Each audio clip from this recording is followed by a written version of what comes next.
চোখ রাখবো পরের খবরে। আজই যোগ্য অযোগ্যদের তালিকা প্রকাশ করবে এসএসসি বিকেলে, অর্থাৎ আর কিছুক্ষণ পর। আমরা যেটা জানি, অনুমান করা হচ্ছে যোগ্য অযোগ্যদের তালিকা প্রকাশ করবে এসএসসি।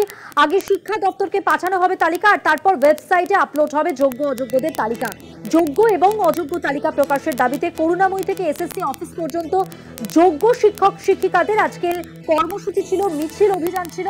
সেই মিছিল অভিযান এসএসসি ভবন অবধি ছিল এবং তারা তাদের দাবিতে অনড়। আজকে যোগ্য এবং অযোগ্যদের তালিকা প্রকাশ করবে এসএসসি। তার আগে শিক্ষা দপ্তর তাকে পাঠানো হবে তালিকা ওয়েবসাইটে, তারপরেই আপলোড করা হবে যোগ্য এবং অযোগ্যদের তালিকা। যোগ্য অযোগ্য তালিকা প্রকাশের দাবিতে আমরা জানি সকালবেলায় করুণাময়ী থেকে ঠিক 12টার পরই একটি মিছিল অভিযান করেন যোগ্য শিক্ষকরা। সরাসরি এসএসসি ভবনের সামনে থেকে রয়েছেন আমাদের প্রতিনিধি শুভঙ্কর মণ্ডল। শুভঙ্কর, যে সময় জমায়েত শুরু হয়েছিল তারপর তাদের কর্মসূচি তারা পালন করেছে, তারা এসএসসি দপ্তর অবধি গেছে, তারা তাদের দাবিতে অনড় এবং তারা আজকে তাকিয়ে রয়েছে সেই তালিকার দিকে। যোগ্য এবং অযোগ্যদের যে তালিকা আজকে প্রকাশ করা হবে ওয়েবসাইটে, যা আপলোড হবে শিক্ষা দপ্তর থেকে, সেই দিকেই তারা তাকিয়ে রয়েছে। এবং এরপর তারা যে পদক্ষেপগুলো নেবে সে বিষয়ে এখনো পর্যন্ত কিছু জানতে পারছো? কি পরিস্থিতি এখন, কি বলছেন তারা, সবটাই জানবো।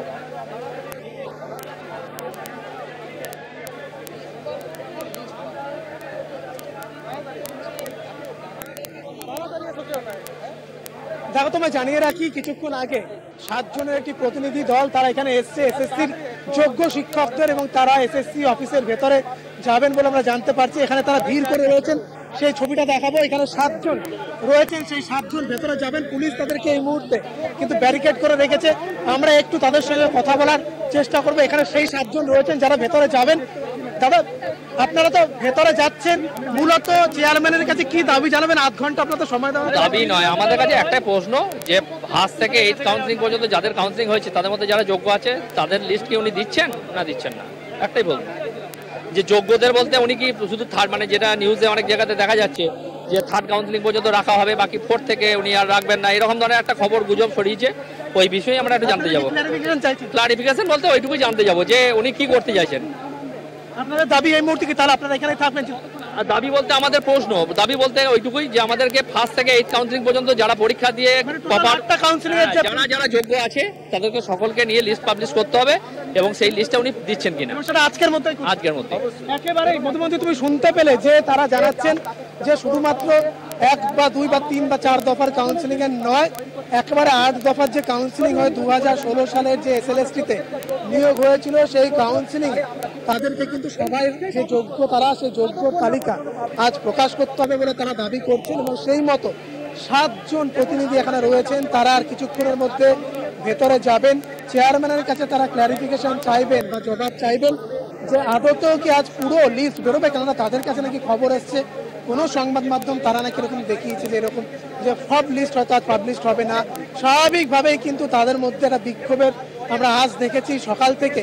এখন তারা ভেতরে যাচ্ছেন এবং তারা ক্ল্যারিফিকেশন চাইবেন। যদিও সকাল থেকে আমরা দেখতে পেয়েছি, আমরা এসএসসি চেয়ারম্যানের সঙ্গে কথাও বলেছিলাম, আর তিনি কিন্তু জানিয়েছেন আজ শিক্ষা দপ্তরের তালিকা পাঠানোর সঙ্গে সঙ্গে ওয়েবসাইটে আপলোড করা দেওয়া হবে। যোগ্যরা যাতে জানতে পারেন তারা তাদের নাম সেখানে রয়েছেন কিনা, তারা যোগ্য কিনা, যাবতীয়টাই যোগ্যদের যে তালিকা যেটা প্রকাশ করার কথা বলা হচ্ছিল সেই তালিকা সন্ধ্যে নাগাদ প্রকাশ করা হবে। কিন্তু তার আগে তারা এখানে এসে উপস্থিত হয়েছেন প্রায় 7 জন প্রতিনিধি, এবং তোমায় জানিয়ে রাখি তারা কিন্তু এখানে এসে দাবি জানাচ্ছেন যে অবিলম্বে তাদেরকে ভেতরে নিয়ে গিয়ে তাদের সঙ্গে কথা বলতে হবে। এবং সেইখানে দাঁড়িয়ে স্বাভাবিকভাবেই কিন্তু এসএসসি চেয়ারম্যান তাদেরকে 8 ঘন্টা সময় দিয়েছেন বলে আমরা জানতে পেরেছি, এবং সেইখানে তারা কথা বলবেন এবং সেখানে গিয়ে তারা কিন্তু অবশ্যই এই বিষয়ে জবাবদিহি চাইবেন যে কাউন্সিলিং এর বিশেষ করে ফার্স্ট এসএলএসটি 2016 সালের সেখানে যে নিয়োগ প্রক্রিয়া চলেছিল, সেখানে যারা যোগ্য সেই যোগ্যদের কি সম্পূর্ণ তালিকা আজ প্রকাশ করা হচ্ছে কি না। আমি যেটা বলছিলাম যে সকাল থেকে আমরা বিক্ষোভ দেখেছি, বিভিন্ন সময় বিক্ষোভ প্রশমিত হয়েছে, প্রচুর পরিমাণে পুলিশ এখানে মোতায়েন রয়েছে। সব মিলিয়ে কিন্তু এই মুহূর্তে যে পরিস্থিতি, সেই পরিস্থিতি কিন্তু অনেকটাই আমরা দেখতে পাচ্ছি এসএসসি যে মূল গেট। একটা বিষয় শুভঙ্কর, তালিকা প্রকাশ হবে সন্ধ্যাবেলা, যেমনটা তুমি বলছিলে, তালিকা প্রকাশের পর তারা কি করবেন ভাবছেন? এটা তো ঘটনা যে তারা তালিকা প্রকাশের পর তালিকায় কি রয়েছে সেটা ভালোভাবে দেখবেন, তারপর তারাও তো কিছু ভেবে রেখেছেন। কি জানতে পারছো? আলোচনা প্রয়োজন নেই, আপনি কাজ করুন। যোগ্যদের তালিকা দিয়ে কিভাবে বাঁচাবেন যোগ্যদের সেই কাজটা করুন।